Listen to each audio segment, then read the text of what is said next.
এই কারণেই ড্রিলিং কর্মীরা মাসে $20,000 পর্যন্ত আয় করতে পারে, কারণ একবার ব্লো আউট হলে এটি খুব সহজেই প্রাণঘাতী হয়ে উঠতে পারে। কর্মীরা যাকে ব্লো আউট বলে সেটি হলো যখন ভূগর্ভের উচ্চচাপের তেল ও গ্যাস হঠাৎ নিয়ন্ত্রণের বাইরে বেরিয়ে আসে এবং কূপের ভেতর দিয়ে প্রচণ্ড শক্তিতে উপরে উঠে আসে। এর সাথে মিশে থাকা ধ্বংসাবশেষ সহজেই মানুষের শরীর ভেদ করে যেতে পারে। স্বাভাবিক অবস্থায় ড্রিলিং দল কূপের মধ্যে ড্রিলিং মাড পাম্প করতে থাকে। এই মাডের স্তম্ভ এমন একটি চাপ তৈরি করে যা ভূগর্ভের তেল ও গ্যাসকে সেই স্তরের মধ্যেই আটকে রাখে। কিন্তু যেই মুহূর্তে কর্মীরা চাপ ভুলভাবে অনুমান করে বা হঠাৎ করে কোনো উচ্চচাপের তেল বা গ্যাসের স্তরে ড্রিল করে ফেলে, তখন ভূগর্ভের চাপ ড্রিলিং মাড যে চাপ ধরে রাখতে পারে তার চেয়েও বেশি হয়ে যেতে পারে। আর একবার সেটা ঘটলে কূপের ভেতরের তেল ও গ্যাস ভূগর্ভস্থ বিস্ফোরণের মতো কূপের ভেতর দিয়ে উপরের দিকে ছুটে আসতে পারে।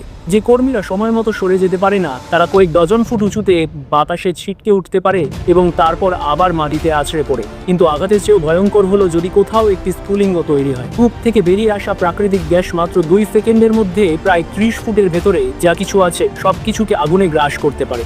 আপনি যদি ভাগ্যবান হন তাহলে গুরুতর দগ্ধ হয়ে বেঁচে যান।